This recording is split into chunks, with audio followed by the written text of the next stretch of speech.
Good morning সকলকে।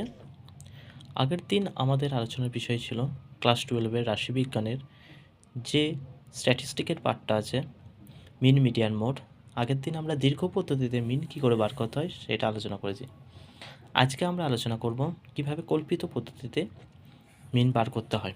তো কল্পিত পদ্ধতিতে মিন বার করতে গেলে প্রথমে জানতে হবে কল্পিত পদ্ধতিতে গড় কী।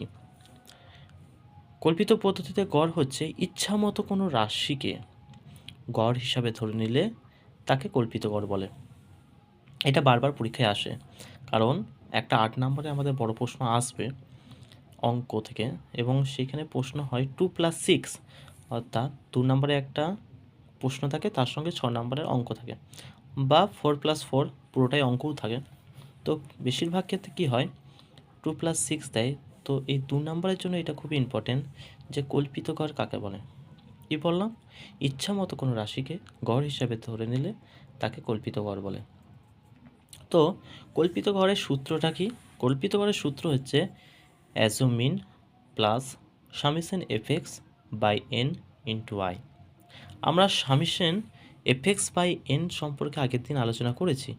আজকে এ এম মানে হচ্ছে অ্যাজুম মিন বা কল্পিত গড়, আর আই মানে হচ্ছে শ্রেণী পোষা বা শ্রেণী ব্যবধান আমরা বলতে পারি, আর এফ মানে আমরা তো জানি পরিসংখ্যা। চলো তাহলে অঙ্কে যাওয়া যাক। আমরা আগের দিনই জেনেছি যে প্রশ্নপত্রে এ শ্রেণী বা স্কোর, আর এফ মানে আমরা জানি কি পরিসংখ্যা। তো স্কোর আর পরিসংখ্যাটা আমাদের প্রশ্নপত্রে থাকে। আর কিছু দুটো ঘর আমাদের অ্যাড করতে হয়েছিল দীর্ঘ পদ্ধতিতে, একটা হচ্ছে মধ্যবিন্দু আর একটা হচ্ছে পরিসংখ্যা ইন্টু মধ্যবিন্দু। কিন্তু কল্পিত পদ্ধতিতে গড় করতে গেলে আমাদের যে ঘরগুলো নিতে হবে সেটা হচ্ছে বিচ্যুতি, আর একটা হচ্ছে পরিসংখ্যা ইন্টু বিচ্যুতি। তো স্কোর আমরা জানি যে আমাদের প্রশ্নপত্রে রয়েছে, পরিসংখ্যা আমাদের প্রশ্নপত্রে রয়েছে। আর কিভাবে মধ্যবিন্দু বার করতে হয় সেটা আমরা আগের দিন জেনেছি, যে দুটো স্কোরকে যোগ করে 2 দিয়ে ভাগ করলে যেটা বেরোবে সেটা হচ্ছে মধ্যবিন্দু। আর মধ্যবিন্দু বার করার সহজ পদ্ধতিটাও আমি আগের ভিডিওতে বলেছি, যারা দেখোনি তার আগের ভিডিওতে দেখতে পারো। তো আজকে আমি শেখাবো কীভাবে বিচ্যুতি এবং পরিসংখ্যা ইন্টু বিচ্যুতি বার করতে হয়। তো টোটাল পরিসংখ্যাগুলোকে কত আছে সেটাকে যোগ করে নিতে হবে।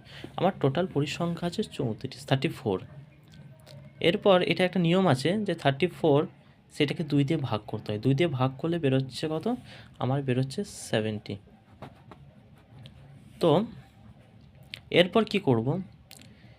এরপর আমাদেরকে ওপর থেকে, অর্থাৎ ছোটো সংখ্যা থেকে বড় সংখ্যা, অর্থাৎ স্কোরগুলো দেখো আমি ছোটো থেকে বড় সাজিয়ে নিয়েছি।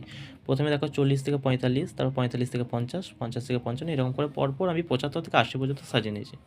তাই ওপর থেকে আমাকে যোগ করে করে আসতে হবে। ওপর থেকে যোগ করে করে, অর্থাৎ 3 আর 1 4, 4 আর 5 9, 9 আর 4 13। তো আমার বেরিয়েছিল কত? আমার চাই 17, আর আমার ওপর থেকে যোগ করে হচ্ছে কত? 13। অর্থাৎ আমাকে 17 ঘর পর্যন্ত আমাকে যেতে হবে। তো পরপর যোগ করে আমার হয়েছে 13, আমাকে যেতে হবে 17, আর 10 নিলে আমার হয়ে যাচ্ছে কত? 23। অর্থাৎ আমার 17 ঘরটা পেয়ে যাচ্ছি। তাহলে এই যে আমাদের স্কোরের 5 নাম্বার লাইন রয়েছে 60 থেকে 65, এই ঘরটা কি আমি ধরে নিতে পারি কি কল্পিত ঘর। অর্থাৎ তোমরা বুঝতে পেরেছো আশা করি যে কী করতে হবে। প্রথমে টোটাল পরিসংখ্যাগুলোকে আমাকে যোগ করে নিতে হবে। টোটাল পরিসংখ্যা যেটা আমাদের বেরোবে সেটাকে 2 দিয়ে, সেটাকে যাই বেরোক, সেটা 34 হোক বা 40 50 যাই বেরোক, 2 দিয়ে ভাগ করব। 2 দিয়ে ভাগ করার পর যেটা বেরোবে, আমার এখানে 34, 2 দিয়ে ভাগ করে আমার বেরিয়েছে কত? 17। এরপর কি করব, আমরা ওপর থেকে বা ছোট সংখ্যা থেকে, যেমন 40 থেকে 45 বা 45 থেকে 50, এটা আমি ওপর থেকে সাজিয়ে নিয়েছি। যদি আমি এটা নিচের দিক থেকে হতো 40 থেকে 45 করে, ওপরে যদি হতো 75 80, তাহলে আমি নিচের দিক থেকে যোগ করতাম। তো ওপর থেকে যোগ করে আমার হয়েছে 13, আর আমার চাই 17। তাই তার পরবর্তী যে ঘরটা রয়েছে সেটাই হয়ে গেল কি আমার কল্পিত ঘর। এরপর আমাদেরকে বার করতে হবে কি বিচ্যুতি আর পরিসংখ্যা ইন্টু বিচ্যুতি। বিচ্যুতি কী করে বার করতে হয়? এর একটা সহজ উপায় রয়েছে, সেটা হচ্ছে ছোট সংখ্যা, স্কোরের যে ছোট সংখ্যাগুলো রয়েছে সেইগুলো পরপর প্রথমে যেটা আমি কল্পিত গড় ধরেছি, অ্যাজিউমিন ধরেছি, সেটাকে আমি প্রথমে দাগ দিয়ে দিলাম, গোল করে নিলাম ঘরটা। তারপর ওই দুটো ঘরকে আমি 0 বসিয়ে দিলাম। তারপর কি করব, তারপর পরপর ছোট ঘরগুলো যেগুলো রয়েছে সেগুলোকে -1, 2, 3, 4, 5 করে এরপর ওপরে যাব। আর তার নিচের বড় সংখ্যাগুলো হবে +1, +2, +3। এরপর কি করতে হবে আশা করি বুঝতে পেরেছ, যে প্রথমে যে আমি কল্পিত ঘরটা ধরে নিয়েছি 10, সেই 10 নাম্বার ঘরটা আমাকে প্রথমে আমি কি করব, গোল দাগ করে দেবো। তারপর কি করব, সেখানে আমি 0 বসিয়ে দেবো। এর সূত্র আছে, কিন্তু এটা সহজ পদ্ধতি। 0 বসিয়ে দেওয়ার পর ওপরে বা ছোট সংখ্যা সেইগুলো হবে মাইনাসের, আর বড় সংখ্যাগুলো হবে প্লাসের। বিচ্যুতি বেরিয়ে গেল। এরপর হচ্ছে পরিসংখ্যা ইন্টু বিচ্যুতি। পরিসংখ্যা ইন্টু বিচ্যুতি কী করে বার করতে হয়, এই যে পরিসংখ্যা তার সঙ্গে বিচ্যুতির গুণ। দেখো আমি করেছি, পরিসংখ্যা ছিল 1, তার সঙ্গে বিচ্যুতি 4 দিয়ে গুণ করে -4, 3 দিয়ে গুণ করে -9, 5 -2কে গুণ করে হচ্ছে 10। এরকম করে আমি গুণ করে এখানে বসিয়েছি। টোটাল যে আমার মাইনাসের সংখ্যাগুলো বেরিয়েছে সেগুলোকে যোগ করে বেরিয়েছে -27। আর পরবর্তীকালে আমি প্লাস চিহ্নগুলোকেও যোগ করেছি, পরিসংখ্যা দিয়ে গুণ করে আমার যেটা বেরিয়েছে সেটাকে আমি লিখেছি +18। তারপর -27 +18 দিয়ে আমার বেরিয়েছে কত, আর বেরিয়েছে -9। আশা করি তোমরা টেবিলটা বুঝতে পেরেছ।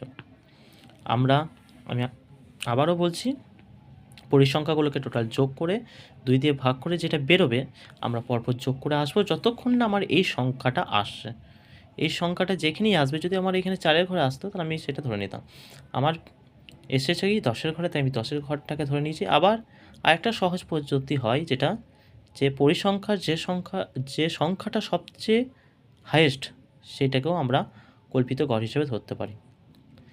তারপর কি করব, পুরো ঘরটাকে একটু দাগ দিয়ে ওই লাইনটার যেটা আমি অ্যাজিউমিন ধরেছি সেই ঘরটাতে আমি দুটো শূন্য বসিয়ে দেবো। তারপর ছোটো সংখ্যাগুলো হবে -1, 2, 3, 4, 5 করে গেছে, আর বড় সংখ্যা হবে প্লাস। তারপর আমি বিচ্যুতির সঙ্গে পরিসংখ্যা গুণ করে এটা করেছি। এর দেখো আমি সূত্রটাও এখানে লিখে দিয়েছি। বিচ্যুতির সূত্র কীভাবে আমরা বিচ্যুতির নিয়ম বার করব, বিচ্যুতির সূত্র হচ্ছে x - অ্যাজিউমিন বাই i। মানে কি, x মানে হচ্ছে, ধরো আমি প্রথমটাকে ধরলাম, এর আমি বিচ্যুতি বার করব, তাহলে প্রথমে এটা লিখবো 42.5 মাইনাস অ্যাজিউমিন, আমি যেহেতু এটা ধরেছি 62.5, এই 42.5 আর 62.5কে বিয়োগ করলে হয় -20।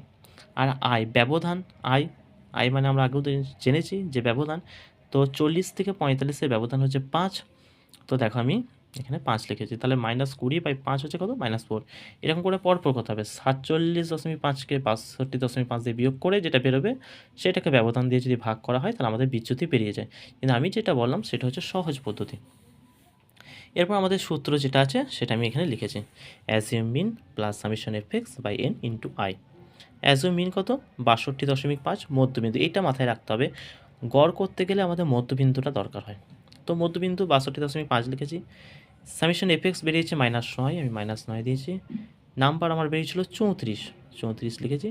ব্যবধান আগেই বলেছি 5, 40 থেকে 45-এর ব্যবধান হচ্ছে 5, 40, 41, 42, 43, 44, 5 ঘর। তো 5 ঘর আমি করেছি, বা এটা আমি এরকম করে ধরতে পারি 41, 42, 43, 44, 45, 5 ঘর ব্যবধান হচ্ছে আমার। তারপর দেখো সূত্রের মতো আমি এখানে ফর্মেটে ফেলেছি, তারপর আমি এটা করেছি। আমার অ্যান্সার পেয়েছে কত, 61.18 প্রায়, এটা আমার অ্যান্সার বেরিয়েছে। আশা করি তোমরা সবাই বুঝতে পেরেছো। দেখা হচ্ছে পরবর্তী ভিডিওতে।